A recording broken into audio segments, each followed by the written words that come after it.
Hai, ketemu lagi sama Mama Lita. Di video kali ini adalah video lanjutan dari video BPJS kemarin ya. Jadi di sini aku mau membahas tentang kenapa sih kita harus mempunyai jaminan kesehatan, apa pentingnya jaminan kesehatan dan mengapa kita harus punya minimal BPJS kesehatan.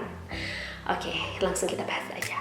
Jadi sebelumnya aku itu punya asuransi kesehatan swasta ya, tapi karena ada satu dan lain hal, akhirnya aku memutuskan untuk berhenti. Dan satu dan lain halnya itu adalah preminya naik.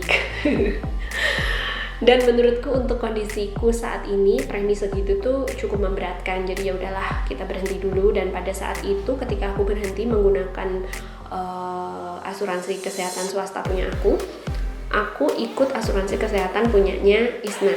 Ya waktu itu kantornya Isna. Waktu itu BPJS juga. BPJS di tempat kantornya Isna.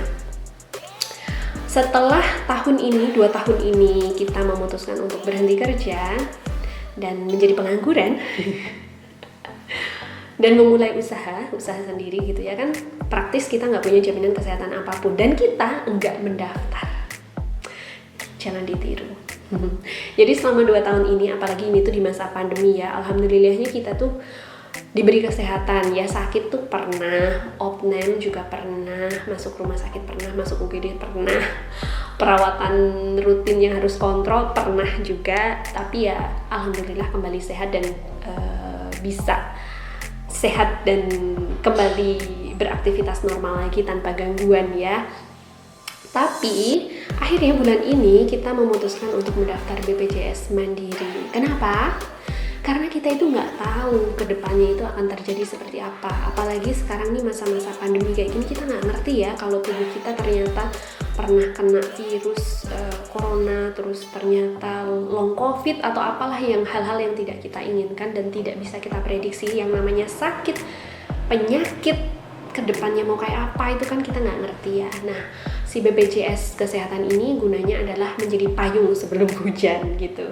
Karena kita nggak tahu gimana kalau kedepannya kita ternyata dirawat panjang, gimana kalau ternyata ada kesehatan kita yang harus dirawat dengan tindakan medis yang cukup mahal gitu ya. BPJS itu sangat-sangat membantu. Sangat membantu karena waktu aku melahirkan Rara itu juga menggunakan BPJS dari kantornya Isna. Dan itu tuh sangat membantu.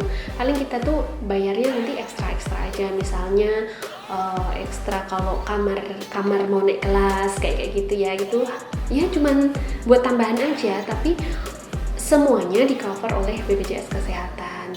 Nah itu dia alasannya, karena kita nggak tahu ya, dan si BPJS kesehatan ini digunakan untuk payung sebelum hujan itu, karena kita nggak tahu kedepannya itu akan seperti apa kehidupan kita atau kesehatan kita ini ya. Nah selain itu aku tuh kemarin juga mengikuti kelas finansialnya Mbak Nisa dan juga Mbak Windy. Akrab banget ya manggilnya Mbak gitu. Nah di situ tuh dijelaskan gitu ya tentang piramida pengeluaran. Jadi piramida pengeluaran itu yang paling bawah adalah kebutuhan dasar dan biaya hidup. Kemudian di atasnya lagi adalah dana darurat. Kemudian di atasnya adalah proteksi atau asuransi, itu tadi ya, bisa asuransi kesehatan, asuransi jiwa. Nanti kalau udah kalian udah menyiapkan asuransi kesehatan, kalian bisa menyiapkan asuransi jiwa juga. Kemudian investasi dan juga pengembangan aset. Nah, gimana ceritanya aku dari nggak punya proteksi ya, terus pengen lompat untuk langsung investasi? Nggak bisa. Kenapa nggak bisa? Nggak bisa karena gini, bayangin kalau kalian udah ngumpulin dana darurat, udah investasi, ternyata kalian sakit, naudzubillah min dzalik, misalnya sakit kanker yang harus kemoterapi berkali-kali, harus dirawat berkali-kali. Bisa jadi ya, naudzubillah, kita berlindung kepada Allah, bisa jadi dana darurat terus investasi itu hilang begitu aja. Karena yang namanya orang sakit itu kebutuhannya nggak cuman mencukupi kebutuhan orang yang sakit, tapi orang yang nunggu, transport, uang makan, terus gimana anaknya nanti, siapa yang ngasuh, ya pokoknya banyak banget lah ya turunan-turunan dari biaya pengobatan orang sakit itu. Nah, BPJS ini sangat-sangat membantu karena untuk kebutuhan si sakit ini itu udah tercover gitu, udah tercover sama BPJS-nya ini. Jadi kita tinggal menyiapkan dana untuk kebutuhan yang di bawahnya itu tadi ya, kayak makannya, transportnya, terus nanti kebutuhan gimana buat yang jagain anak kita, terus ya pokoknya kebutuhan di bawah-bawahnya itu yang kebutuhan si sakitnya ini, pengobatannya di rumah sakit ini udah tercover BPJS gitu ya. Jadi pokoknya please kalian jangan tergiur untuk langsung menabung investasi sebelum kalian mempunyai asuransi kesehatan. Karena sehat itu sebenarnya nggak mahal, tapi kita nggak pernah tahu kapan kita sakit kan. Aduh, ada WhatsApp, ada suaranya ya. Itu ya, jadi alasannya adalah itu alasannya.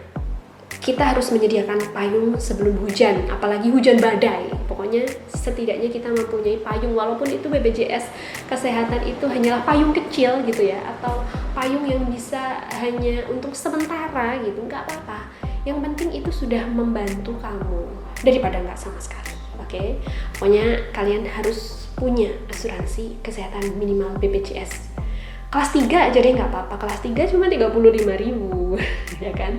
Kelas 2 100.000, kelas 1 150.000. Coba kalian bandingkan dengan asuransi swasta ya, walaupun kalau kalian punya rezeki mampu bisa pakai asuransi kesehatan yang swasta yang lebih baik menurut kalian, ya oke, bagus, nggak apa-apa. Karena kalau pakai jaminan kesehatan BPJS itu memang harus melalui tahap dari bawah ya, fase ke 1, terus naik baru bisa nanti masuk ke rumah sakit. Memang harus ada step-stepnya gitu, beda sama jaminan kesehatan asuransi swasta gitu ya. Nah, terus rugi dong kalau kita nggak sakit tapi kita bayar asuransi. Nggak rugi. Yang namanya asuransi itu bukan untuk mencari untung, laba, dan rugi. Kalau kalian mau laba, ya kalian jualan aja atau berbisnis ya. Kalau asuransi itu memang fungsinya bukan untuk untung dan rugi. Nah, kalau BPJS ini, misalnya kalian sakit tapi langsung ke UGD, langsung ke dokter yang bukan pas ke 1. Kalian maunya yang langsung, nggak mau yang lama-lama, maunya yang cepet gitu ya. Nggak apa-apa. Uang hasil dari iuran kalian, uang dari BPJS mandiri kalian yang tidak kalian gunakan itu berguna untuk menolong sesama. Jadi orang-orang yang kan ada BPJS yang mereka dibayarkan negara. Nah, uangnya dari mana? Uangnya dari iuran-iuran kalian itu juga. Jadi kalau kalian nggak pakai asuransi BPJS yang sudah kalian daftarkan itu, yang sudah kalian punya itu, kalian secara nggak langsung udah jadi pahlawan negara. Pahlawan negara yang menolong sesama gitu ya. Jadi nggak usah memikirkan rugi dan untungnya. Kita juga nggak berharap kok menggunakan asuransi kesehatan, kita kan berharapnya mau sehat. Tapi satu kali lagi bahwa BPJS ataupun asuransi kesehatan apapun itu bukan untuk mencari untung dan rugi, tetapi memang hanya untuk payung keselamatan kita. Itu aja video dari Mama Lita, semoga bermanfaat. Nggak mau tahu, pokoknya kalian harus punya minimal BPJS kesehatan lah, kok ngatur. Sampai jumpa di video selanjutnya. Dadah.